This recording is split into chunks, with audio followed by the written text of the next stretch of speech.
History Center.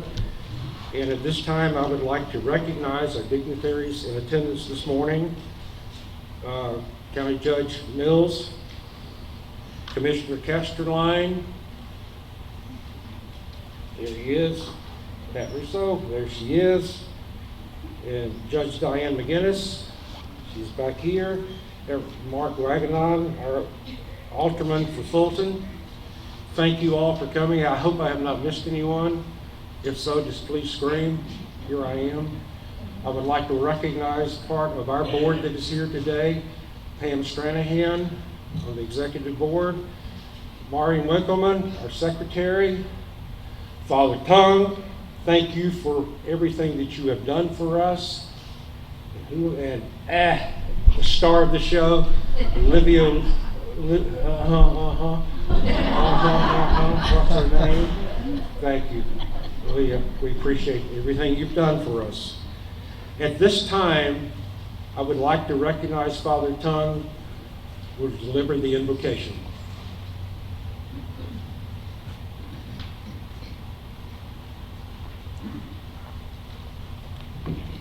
Welcome everybody to St. Peter's Church, temporary house of worship. Many of you know that I am still in the Navy, so U.S. Navy Lieutenant Commander, and so the national anthem in the chapel is not something that is unusual. So I have had many occasions, at change of commands and various services, paramilitary, military, and religious functions in chapels in many different places.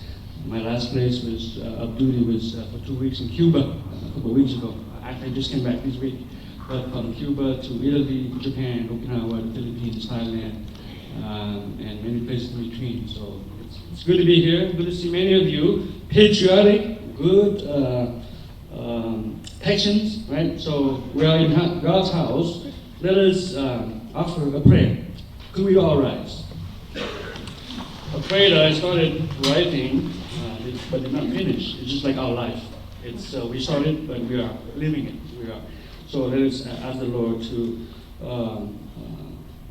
hear our prayers and to be with us. A reminder: this is a sacred place for Catholics. Please show proper respect as you would at any other church. For others, treat it as a holy place as you would treat any other place, any other holy places of worship. In the name of the Father, and of the Son, and of the Holy Spirit. Amen.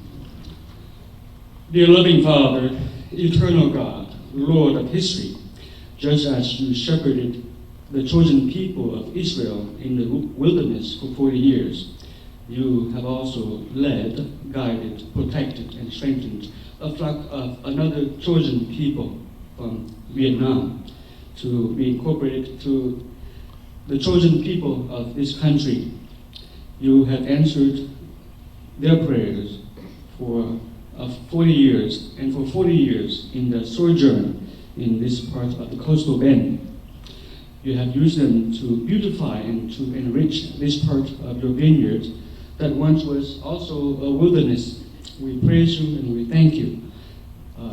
As we begin an inauguration of the exhibit of the history of the Vietnamese American people in this part of our country, Lord, we invite you to be with us, to bless us, strengthen us in a particular way. Bless and strengthen Dat and his family, Dat Nugyen and his family, who is your son, who is our brother, our fellow citizen, who you have made him a star, have made him a hero. Continue to bless him in that capacity as you have used him to inspire and to strengthen young people and all of us. Lord, bless all of us here. Bless those who have gone before us, God's Father, and many others who have come and who have departed this world. Give them eternal repose in your kingdom. Bless those who are less fortunate, those who are still looking for freedom, those who are defending freedom, those who protect the fellow men, and bless our country with their service Be with all of them and their families. Be with us today. Help us as people who lead, as our officials who are here, and all of us in one way or another, as leaders, help us to lead as you would have us lead your people and our fellow citizens, our brothers and sisters, or as people who are instruments of your peace and of your shepherding. Inspire us, inspire them, and bless all of us. Sanctify our work and hear our prayers, Lord. Help us to be people who promote freedom, people who protect others, people who lead, teach, and guide, and provide for others, because that is what it is to be Christians, what it is to be Americans, what it is to be good neighbors. Lord, hear us. We ask you, as we always do, in every way, through Christ our Lord. Amen. Please be seated. Welcome.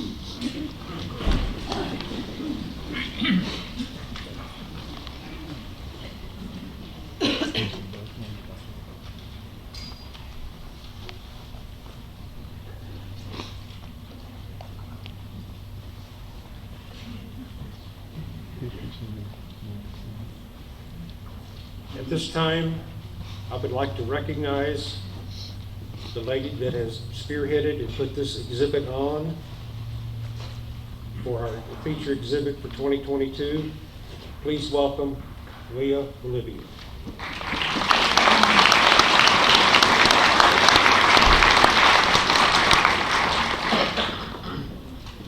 Good morning. Everybody warm? That's important. At this time, it is my pleasure and an honor today to introduce the legendary, they call, who's that? Who's that? I love it. For those of you who might not know his story, Dat is the first and only Vietnamese American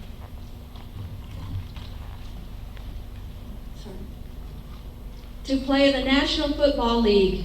He was born in 1975, so young, in Arkansas, of all the places, but grew up in a Catholic Vietnamese shrimping and restaurant family here in Rockport.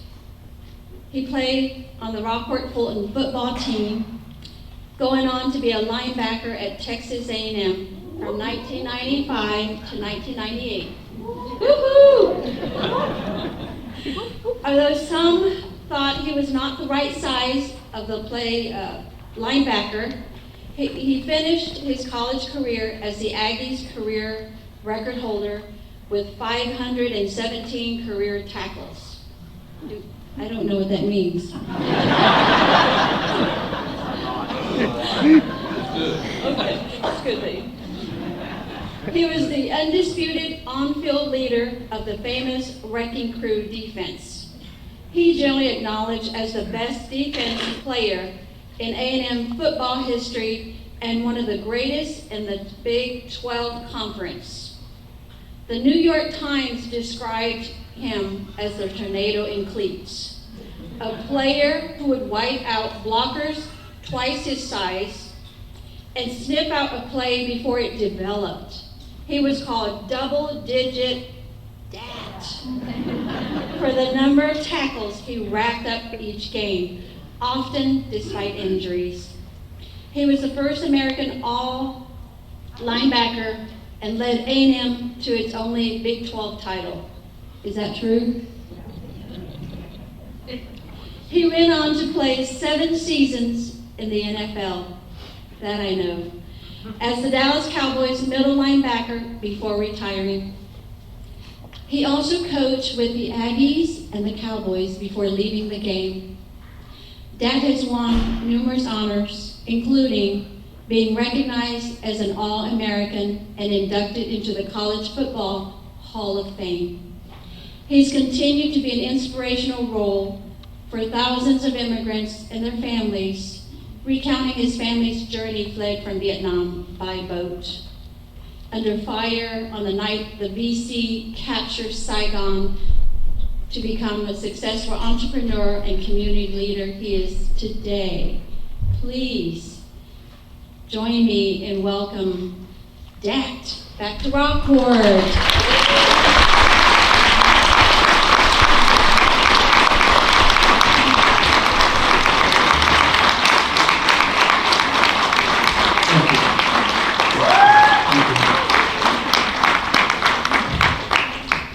Well, thank you.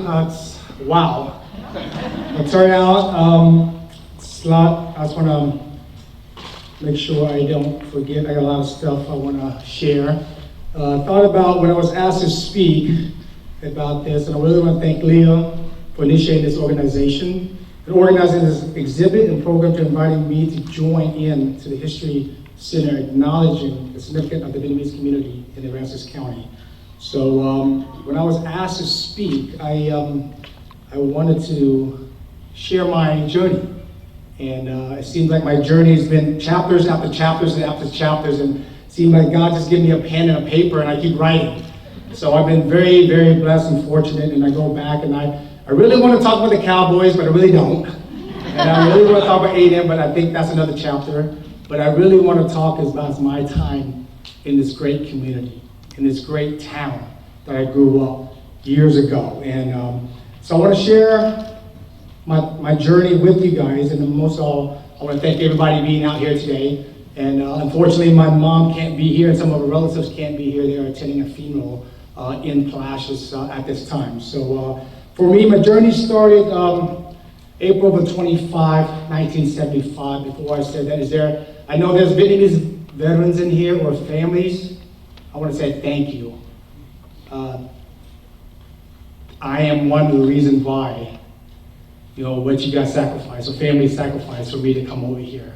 So I'll tell you the story as it goes on, but April 25, 1975, Dad was fortunate to own a marine supply and own a radio.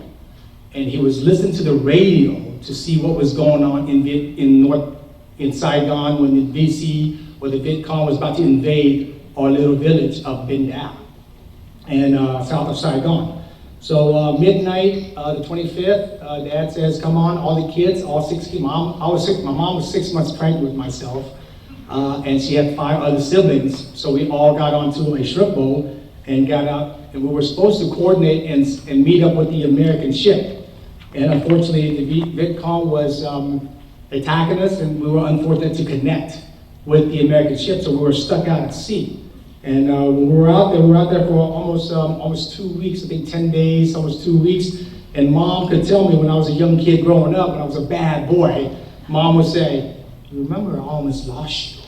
I only had rice and water on the boat, and I had miscarriage, so you behave yourself, you get your act right, son." So we finally got out in the sea. We were stuck on the China Sea for a few days, and unfortunately we saw land. And when we thought it was America, obviously Mom and Dad thought it was America, and unfortunately it was Thailand. And there in Thailand, we weren't able to get on to the land because we didn't have paperwork. So we were there for another few more days on the boat to finish up the paperwork. And many of you guys know Camp Pennington. We flew in from Thailand to Camp Pennington. There we got into a Fort Chaffee, Arkansas. And that was at the refugee camp where I was born.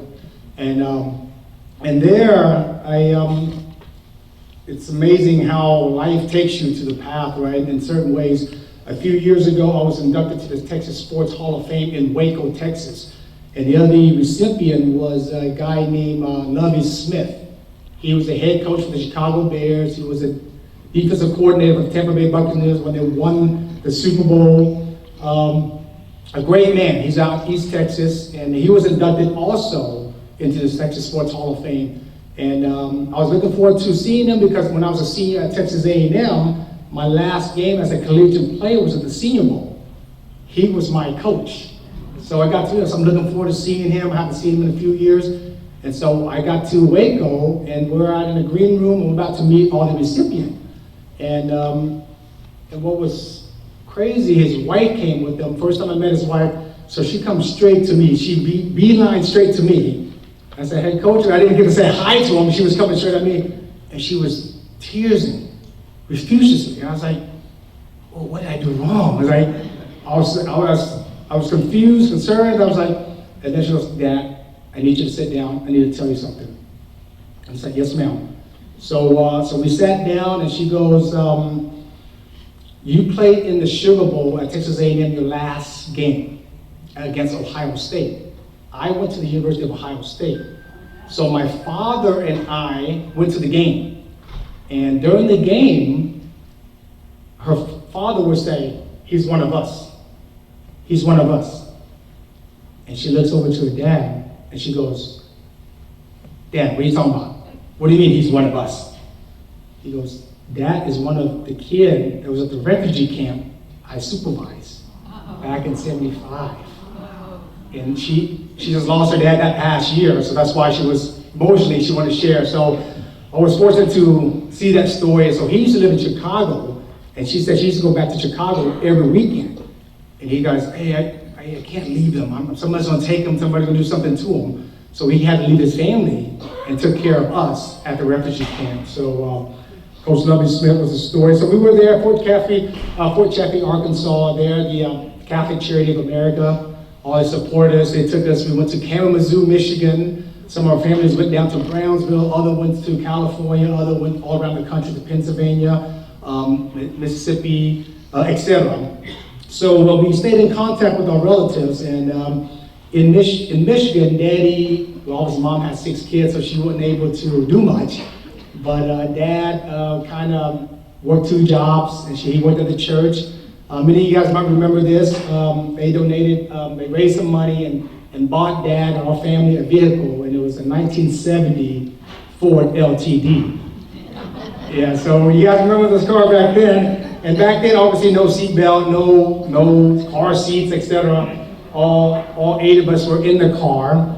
And my brother was 13 years old. Obviously, he came over 6 months into living in Michigan and in America.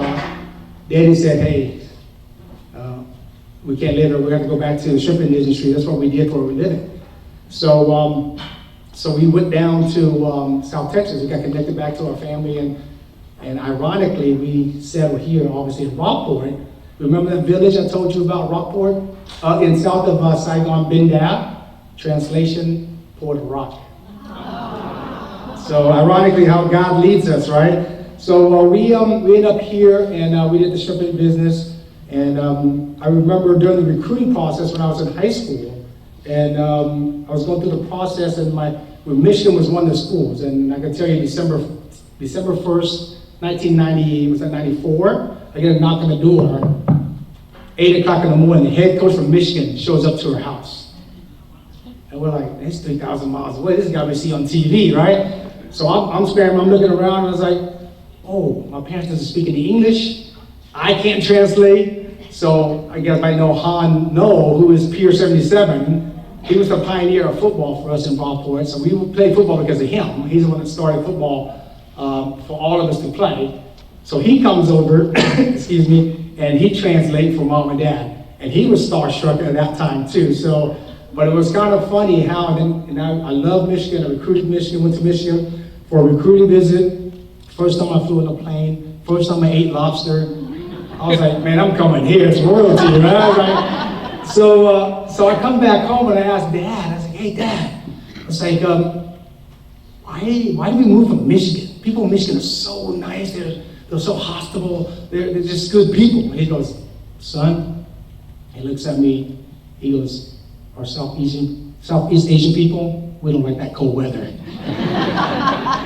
So that's why we're here. So we got down here. We settled down here in Rockport. Obviously, we all lived in a little, by the Paws and Taws, there's a little government housing called the Offshore Inn. That's where we settled. All of us were there, and I can see what I witnessed as a young child is hard work, commitment, dedication, adversity. All that stuff was just in front of me. And at that time, obviously, you just absorb everything as a young child. And I could see we were putting families together, 2, 3 families together, have one shrimp boat, and they go out and they work and cast, and they come in and share the profits. And that's how we built our living And then years and years after that, eventually everybody started having shrimp boats, and that's how it was. That's how we established our roots here. And I can tell you, there was a lot of tensions. Obviously, a lot of you guys might have witnessed that. You guys been here the whole time, and I can tell my mom when I was in elementary. Thank you so much. My mom would always remind me, if I was 5 years old, 6 years old, I just want to go to school, play soccer at recess, right? That's all I look forward to. And she would say, just hang out with your relatives and your family members. And we just don't know, because it's still new to us. We're still adapting to this. But what's crazy is that as a child, you didn't know. You just go and you just play. And I can tell you, I played soccer. I love soccer. It was my first sport. And Jimmy Hattenback, Linda Hattenback, I ended my career after them because they introduced me to the game of soccer. Their son, Jimmy Jr., or Jimmy the second, Jimmy Hattenback the second, he's still a dear friend. He's like a brother to me. And they introduced me to the soccer. And I played the game. And it was funny because during that time, I think Pele was a very good soccer player all around the world. So I thought I was going to be the next Pele. You know, I had these dreams of being the next Pele. So I played soccer all the way, and then all of a sudden, we had a restaurant. My mom and dad went to the shrimping boat. Also, they did a marine supply. They traded in a shrimp boat for the marine supply to supply shrimp nets, pulleys, etc., to any supplies that the shrimpers need on a daily cast or daily occupation. So they go out there. So mom decided, well, I know how to cook food. So she decided to open a buffet restaurant right here. It's open Sundays, buffet, all you can eat. And we had it for about a couple of years, and we had to shut it down. And all of a sudden, I grew from 5'6" to 5'10", 180 pounds in 8th grade or 7th grade. And my mom always tells me, she goes, "You ate me out of business." So during that time, I was much bigger, and I played soccer, and I grew away from soccer, and I started playing basketball. And as you know, Asian friends were not that tall, so I thought I was going to be the next Shaquille O'Neal. I was so much taller than all my friends. So I played basketball for a little bit, and then all of a sudden, my 7th grade year, the second semester, many of you guys remember junior high annex. Had an annex, the gymnasium, the junior high gym. I had a typing class on my way to my last period, 7th period, and there was athletics. And there was a young man, I guess it was a young man, but his name was Cliff Davis. And he was the guy that sat in that front of the typing class as I walked through my class through the annex, and he had to go to the athletic period there at 7th period. So he's standing there for about 2 weeks. He recruited me to come out to play. He said, "Hey, I got some of your friends that are playing, that are very good, your brothers are playing. Hey, just come out and try it." So he pulled my leg, and for about 2 weeks, I gave in. I said, "Okay, coach, I'll play." So I go out, and the first time I went out to football, never knew there was pockets inside the pants for thigh pads.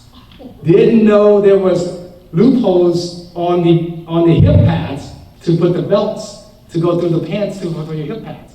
So all these were really new to me, and everything was a shock. So it's almost like I didn't know anything about it. So I go out and practice, and start understanding the game, start enjoying the game, practice-wise, and also the first game. And I do this quite a bit with people. I was introduced by Coach Davis about a thing that we always talk about, and I still do it to this day. Even last night, I kind of visualized what I was going to talk to you guys about, and it's always been part of my life. We were about to go to the gym. So from the junior high gym, we walk past the high school gym, and we get to the stadium, there's the high school gym. And he would go, "Guys, take that left." So we're like, "Hey, we're gonna see the cheerleaders, we're gonna see our family, the band's out there is about to play a football game." So why are we going to the gym? Take that left. So we go in, and Coach Davis obviously was a great baseball player. He played at Texas A&M. He played for the Colt 45. You guys remember the Colt 45, which became the Astros organizations. So he was there for 20 years. So he kind of knew how to teach us and show us more about the game, about life in the game, football. So he goes in, he goes, "Hey guys, put your helmet down, close your eyes. It's pitch dark, just like this gymnasium. Excuse me. And we lay down. We're like, man, this guy's crazy. We're about to play the game of football. So we lay down, close our eyes. He goes, hey, quarterbacks, I want you to see yourself. See yourself making that perfect pass for a first down. And see running backs, I want you to see yourself make the first guy miss. Linebackers, I want to see you guys make that first tackle. So all that happens, we go out, we play the game. And I'm very thankful in my life that we played a home game the following week. So we go in, walking towards the stadium, and guess what? Take that left. So we took that left, we go in there, I lay down, I was like, wow. Because obviously we had to go both ways. We're 3A football back then, 25 guys or so, and we go both ways, offense and defensively. So I looked and I was like, whoa, I made the first guy miss. Well, I made that tackle for loss. So I started seeing myself doing that, visualizing. So as my career went on at Texas A&M or even with the Cowboys, people always ask me, how do you see the game so fast? How do you see that play? I was like, I saw it last night. You know what I mean? Because you visualize it, you already see it. So when I go speak to corporations, that's why I see a salesperson too. It's like I always tell them, it's like, hey, you want to sell that product, whatever the product is, you better have an answer if they ask the why. And it's always the why, and it's so interesting to me how Coach Davis has really incorporated that in our life at a young age. And that was with me all my life. So as I went on to Rockport, playing football, became to love the game, and never thought ever in the history of my career that we accomplished what we did. 20 years, we won a district championship back to back. We had some great players, had some great coaches. I think through Rockport, seeing Rockport, growing up in Rockport, I think the most important thing that really got through me was the coaching. It was Coach Pius and his staff, Coach Davis, their staff, and guys were really how they treat their wives, how they treat their kids, and how they treat other people allowed me to just to kind of see and have them as a role model for me. And I think that really helped me at that young age. I wasn't a great kid, and Ms. Shelton would tell you, I wasn't the best kid of all. But you go through life and you learn. And for me, I had so many good role models in my life. And I tell people all the time, from 1 to 20, if I can rank 1 to 20 of the most people that impacted my life, 1 to mom and dad, 3 to 20, coaches, admin, teachers, whatever, go down the list. And that's what's so awesome for me is that I was so fortunate to be in that position. And we won a lot of games in high school. We were fortunate. It was fun. I can tell you, sitting back now, 20 plus years since I've done playing, and I can tell you the most rewarding out of the whole experience, from playing college, professionally, is that I saw the transformation of this wonderful town. Of the town, didn't matter the color, your race. Friday nights, guess what? The whole town shuts down. They're at the game, and everybody's cheering and high-fiving, and that's what was so cool to me. And I can tell you, and I tell that every story when I go speak to people, and I said, I saw a small town, a lot of tension early on. I didn't know much, but you can feel it, you can see. I didn't see much because I was younger, but you can feel it, but all of a sudden, guess what? We all came together as one because of the game of football or sports. You see it in basketball, too. So for me, recruiting, I talked about A&M, University of Michigan. I went to Michigan, came back and said, I'm going to go blue. I'm going to University of Michigan. So I decided, I come back home, Coach Pyson and the staff said, hey, slow down, young fella. You got 4 more trips. They're going to pay for it. Might as well enjoy it. So I took my trip to UCLA out in California, flew on a plane, sunshine and palm trees, and ate lobster. So I was like, hey, what's the common denominator here, right? I was like, hey, what are they trying to do here? So I went out there. I had a host. He was half Vietnamese and half African-American. They were getting ready for the Rose Bowl, so we had a chance to go to Pasadena. I remember J.J. Stokes, if you guys watch college football. They had a great team there at that time. And the guy that was my host was Mike Wynn. And he was a role player for UCLA during the bowl game. And he would tell me, he goes, hey, you come here, 30% of the enrollment is Asian American, you fit right in. Jackie Robinson started the African American thing. you and I can start the Asian American thing here. So he was trying to sell me on that, and I said, okay, well, I'll come back. It didn't feel right, and I said, well, I'm going to University of Texas in Austin. So I took a trip. Who's Who of Texas was there, and I went up there. We had way too much Earl Campbell sausages. And then I went to Texas A&M for my last visit. And during this time, I don't know how recruiting is now, but back then, it was so unbelievable. They used to fly a jet into Aransas County Airport. And I would play basketball on Friday night. They would take me to the airport, they'd fly me to where I need to go. And it was just me and the pilot. And they had all this food. No, it was crazy for a 17-year-old kid. So I go to Texas A&M, and what's funny is that they only gave me chicken wings. And I had chicken wings for our whole trip. But back then we didn't have anything at College Station. College Station now is totally different. But I can tell you the first time that I really accepted Jesus and having a relationship with God was that I asked God. I was 17 years old. I was overwhelmed. And I remember I told you, Michigan came December 1st. Signing date was the first Wednesday of February. So I had to get all those trips in before February 4th to make that commitment. I had one more trip to go to Notre Dame, and I backed out because it was just overwhelming. I was too tired. But I asked God the night before.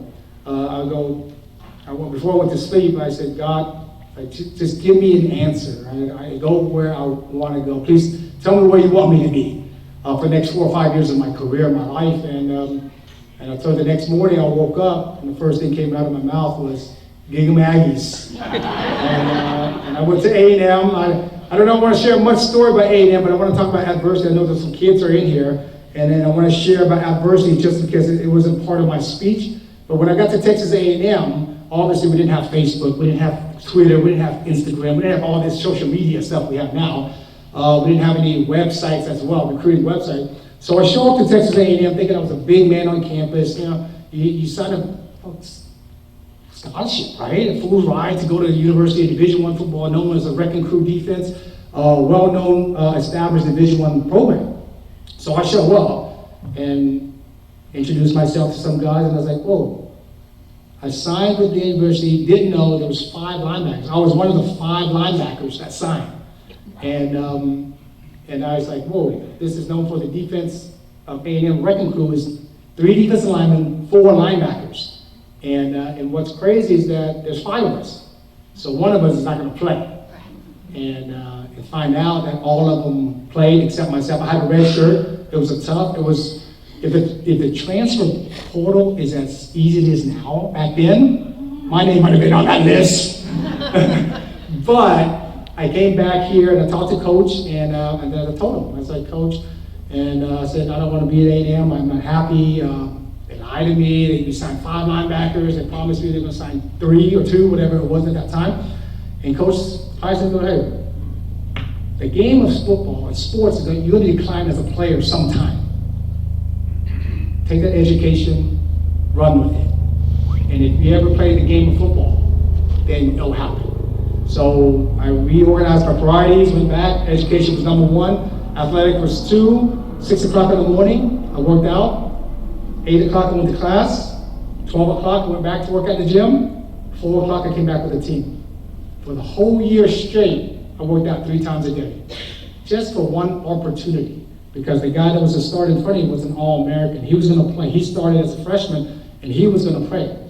And you never know when the opportunity is going to be in life. The window of opportunity is obviously slow, but if you put yourself, you clean it, I don't know for kids out here, as long as you work hard, keep your nose clean, and do your schoolwork, you have a chance. And for me, leading up to the LSU opening kickoff of that 95 season,